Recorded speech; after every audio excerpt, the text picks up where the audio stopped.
Hello students. अपनी geographical thought की ये जो सीरीज चल रही है, इस सीरीज के अंदर आज हम फर्स्ट यूनिट के थर्ड टॉपिक जो है फाउंडेशन ऑफ मॉडर्न ज्योग्राफी, उस टॉपिक को शुरू कर रहे हैं। उसके अंदर हम अलग अलग जो विद्वान हुए हैं, भूगोलवेता हुए, उनके बारे में डिस्कस करेंगे। Bernhard Varenius, Carl Ritter, Immanuel Kant और वॉन हम्बोल्ट, इन चार विद्वानों के बारे में हमें इस यूनिट के अंदर डिस्कस करना है। तो आज के अपने टॉपिक जो है, इस टॉपिक के अंदर हम बात करेंगे पहले विद्वान के बारे में, बर्नहार्ड वरेनियस। वरेनियस जो थे वो जर्मनी के भूगोलवेता थे। 1626 के अंदर हैम्बर्ग नाम की सिटी है, उसके पास के किसी गांव में इनका जन्म हुआ। इन्होंने मैथमेटिक्स, फिजिक्स, फिलोसफी, इन सब की पढ़ाई हैम्बर्ग यूनिवर्सिटी से की, 1640 से 43 के बीच में। उसके बाद में इनकी भूगोल के अंदर क्या क्या योगदान रहे, उसके बारे में, ये कैसे भूगोलवेता के रूप में प्रख्यात हुए, इन सब चीज़ों के बारे में देखेंगे। तो 1647 के अंदर इनको एम्स्टर्डम के अंदर एक असाइनमेंट मिला, प्राइवेट ट्यूटर के तौर पे। तो उस समय एम्स्टर्डम जो था वो क्या था, एक बहुत बड़ा जर्मनी का ट्रेडिंग सेंटर था, जहाँ से कहाँ कहाँ व्यापार होता था। साउथ ईस्ट एशिया में, पैसिफिक ओशन के जो आइलैंड्स है वहाँ, और जापान के रीजन्स में उस टाइम एम्स्टर्डम से व्यापार होता था, उस बंदरगाह से। तो वहाँ जो यात्री आते थे विदेशों से, मालवाहक जहाज आते थे, उनके अंदर जो लोग होते थे, तो उनसे बातचीत करने के बाद या उनको सब देखने के बाद इनके अंदर ये जिज्ञासा हुई कि मुझे भी इन देशों के बारे में जानना चाहिए। ये जो वहाँ के क्षेत्रों की ज्योग्राफिकल कंडीशंस कैसी है, जो प्रोडक्ट्स, आर्टिकल्स वहाँ जाते हैं या वहाँ से इधर आते हैं, वो कैसे हैं, वहाँ की सिटीज, वहाँ के पोर्ट्स, वहाँ का सोशल कल्चरल कंडीशन कैसी है पीपल्स की, इन सब चीज़ों के बारे में जानने के इनके अंदर जिज्ञासा हुई। तो वरेनियस ने अपनी जो पहली पुस्तक लिखी है 1649 के अंदर लिखी, डेस्क्रिप्शन रेगनी लेपोइन एट सियाम। इसको हम regional description of Japan and SIAM कह सकते हैं, ये इनका इंग्लिश में नाम है। इसके अंदर ये जो पुस्तक इन्होंने लिखी वो एक आउटकम है इनका, डच ट्रेडर्स जो आते थे उनके अंतर्राष्ट्रीय व्यापार के लिए एम्स्टर्डम के अंदर, जो उनसे इंटरेक्शन के बाद इन्होंने ये पुस्तक लिखी। इस पुस्तक को मेनली 5 भागों के अंदर बांटा जा सकता है। पहला जो पार्ट है उसके अंदर डिस्क्रिप्शन ऑफ जापान दिया इन्होंने, दूसरे में थाईलैंड के बारे में इन्होंने बताया, तीसरे में इन्होंने रिलीजन्स ऑफ जापान के बारे में, और चौथे के अंदर अफ्रीका के अंदर किस प्रकार के रिलीजन है उनके बारे में, और पांचवें के अंदर वहाँ की जो गवर्नमेंट है वो पीपल्स के साथ किस तरह से डील करती है, उसके ऊपर उन्होंने अपना एक शॉर्ट ऐसे दिया। उसके बाद में जो वरेनियस का सबसे महत्वपूर्ण जो योगदान है वो ज्योग्राफिया जर्नलिस, 1650 के अंदर इन्होंने एक पुस्तक लिखी, वो है, इन्होंने अपना ये फर्स्ट अटेम्प्ट दिया, एक तरह से हम इसको ये मान सकते हैं कि जिसके अंदर इन्होंने कंबाइन किया किन किन को, general geography, mathematical and physical, chorological, इन सब चीज़ों को एक तरह से एक साथ इंटीग्रेट करके इन्होंने अपना ये इस विषय के अंदर, इस पुस्तक के अंदर इनका वर्णन किया। इस बुक को 3 भागों में मेनली बांटा जा सक गया। 3 पार्ट्स इसके थे। पहला एब्सोल्यूट और टेरेस्ट्रियल जो पार्ट था वो किस चीज़ के बारे में बताता है, shape and size of the earth, इसकी फिजिकल ज्योग्राफी, कॉन्टिनेंट्स की, समुद्रों की, वहाँ के वातावरण की स्थिति, इन सब चीज़ों के बारे में, अर्थ के बारे में बताता है। दूसरा जो पार्ट है वो डील करता है, प्लेनेटरी पार्ट है, उसके अंदर अर्थ का जो रिलेशन है अदर सेलेस्टियल बॉडीज के साथ, सन के साथ, स्पेशली क्या इसका संबंध है, और ग्लोबल क्लाइमेट के ऊपर इसका क्या इफेक्ट पड़ता है उस चीज के बारे में। तीसरा जो पार्ट था वो कंपैरेटिव पार्ट, जिसका मेनली फोकस जो था वो प्रिंसिपल ऑफ नेविगेशन के ऊपर था और location of different places in relation to each other. एक प्लेस के दूसरे प्लेस के रिलेशन में उसकी लोकेशंस क्या हैं, उन चीजों के बारे में तीसरे पार्ट के अंदर इन्होंने वर्णन किया।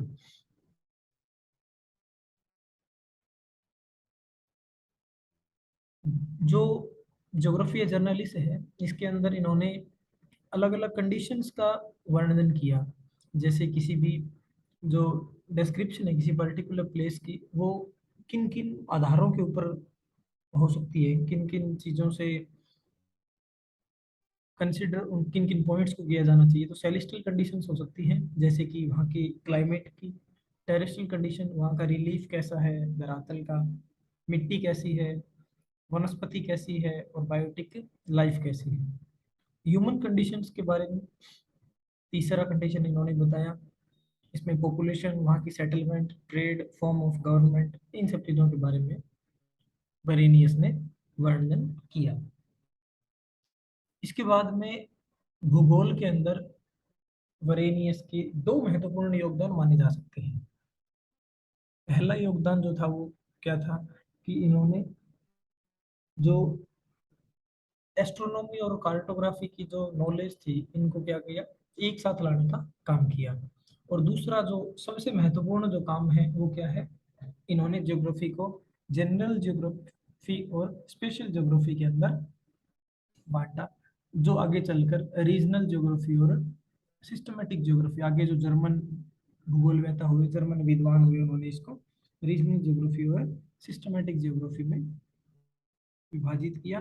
यानी कि ये एक तरह से पहले ऐसे फाउंडेशन इन्होंने रखी किस चीज की, डिचोटोमी, जिसमें सिस्टमेटिक और रीजनल ज्योग्राफी के बीच का।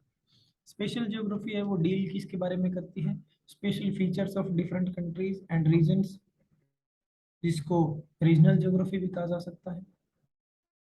जनरल ज्योग्राफी डील करती है सब्जेक्ट के जनरल लॉज के ऊपर। वरेनियस के अकॉर्डिंग क्या था, जनरल ज्योग्राफी डिपेंड किसके ऊपर करती है, रीजनल के ऊपर करती है, और रीजनल ज्योग्राफी डिपेंड करती है जनरल के ऊपर। यानी एक दूसरे के ऊपर ये इंटरडिपेंडेंट है, ऐसा वरेनियस का मानना था। उसके अनुसार जो रीजनल ज्योग्राफी है उसकी किसी भी देश की गवर्नमेंट के लिए, प्रशासन के लिए, वहाँ व्यापार वाणिज्य, इन सब गतिविधियों के लिए रीजनल ज्योग्राफी का बड़ा महत्व रहता है। और जो जनरल ज्योग्राफी है वो क्या करती है, फंडामेंटल प्रोवाइड करवाती है जो अप्लाई हो सके स्पेशल ज्योग्राफी के अंदर। उसके बाद में वरेनियस जो थे, इन्होंने डिस्क्राइब किया पहली बार डिफरेंस के अंदर इंसुलेशन, जो अलग अलग लैटिट्यूड्स के ऊपर कितना इंसुलेशन रिसीव होता है, उस चीज के बारे में इन्होंने एक्सप्लेन किया कि जो हाईएस्ट टेम्परेचर है वो इक्वेटर के पास नहीं पाया जाता, वो ट्रॉपिकल एरियाज में पाया जाता है। ये भी वरेनियस ने सबसे पहले बताया था। वर्ल्ड के विंड सिस्टम को एक्सप्लेन करने में इन्होंने सबसे इम्पोर्टेंट इनका कंट्रीब्यूशन था, इन्होंने सबसे पहले इसको एक्सप्लेन किया वर्ल्ड विंड सिस्टम को, कि जो एयर मास है इक्वेटर के क्लोज में वो गर्म होकर क्या होते हैं, हल्के हो जाते हैं, वो रिप्लेस कर दिए जाते हैं कोल्ड विंड के द्वारा। जो हैवी एयर मास है, जो पोलर पोलर रीजन्स की तरफ से जो आ रही है, उनके द्वारा उनको रिप्लेस करके ऊपर उठा दिया जाता है। इस प्रकार का जो ये साइकिल चलता है उसको इन्होंने एक्सप्लेन किया। ज्योग्राफी या जर्नलिस्ट जो इनकी पुस्तक थी, उसका सेकंड एडिशन भी ये लिखना चाह रहे थे, सेकंड वॉल्यूम भी, लेकिन अनफॉर्चुनेटली इनकी जो डेथ हो गई वो क्या होगी, सिर्फ 28 साल की उम्र में 1650 में इनकी मृत्यु हो गई। इस वजह से ये नहीं लिख पाए और एक महान भूगोलवेता इस दुनिया से चला गया 28 साल की उम्र में मात्र। और जो इनकी पुस्तक थी ज्योग्राफी जर्नलिस्ट, इसको बाद में इसके कई एडिशंस आए लैटिन लैंग्वेज के अंदर। तो आज के इस लेक्चर में हमने जो डिस्कस किया वो बर्नहर्ड वरेनियस के बारे में, कि वरेनियस का किस प्रकार से शुरू की इनकी लाइफ रही, कैसे पढ़े, ट्यूटर के तौर पे इन्होंने कैसे काम किया, अलग अलग देशों के बारे में पढ़ने की कैसे इनके अंदर जिज्ञासा हुई, और फिर इन्होंने अपनी शुरू के अंदर एक रीजनल डिस्क्रिप्शन दिया जापान और सियाम का, उसको 5 भागों में बांटा जा सकता है। और उसके बाद में लास्ट में जो इम्पोर्टेंट इनकी पुस्तक है ज्योग्राफी जनरलिस 1650 में लिखी गई, 3 पार्ट्स में इसको डिवाइड किया गया, एब्सोल्यूट पार्ट, रिलेटिव और प्लेनेटरी पार्ट, और तीसरा था कंपैरेटिव पार्ट। और इनके जो इम्पोर्टेंट कॉन्ट्रीब्यूशंस थे वो क्या क्या थे, knowledge of astronomy and cartography को इन्होंने एक साथ लाने का काम किया, और सबसे इम्पोर्टेंट जो इनका योगदान है वो क्या है, जनरल और स्पेशल ज्योग्राफी में इन्होंने ज्योग्राफी को 2 भागों में बांट दिया, जो आगे चलकर रीजनल और सिस्टमेटिक ज्योग्राफी बने। तो इस प्रकार से इनका भूगोल के अंदर योगदान रहा। अगले जो विद्वान हैं जिनके बारे में हम नेक्स्ट लेक्चर में चर्चा करेंगे वो होंगे अलेक्जेंडर वोन हम्बोल्ट। तो आज के इस लेक्चर में यही तक, नेक्स्ट लेक्चर में मिलते हैं।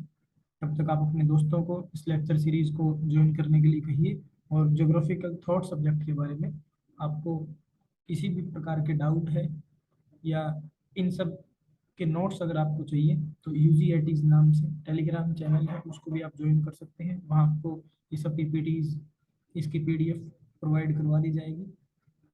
Thank you and have a good day.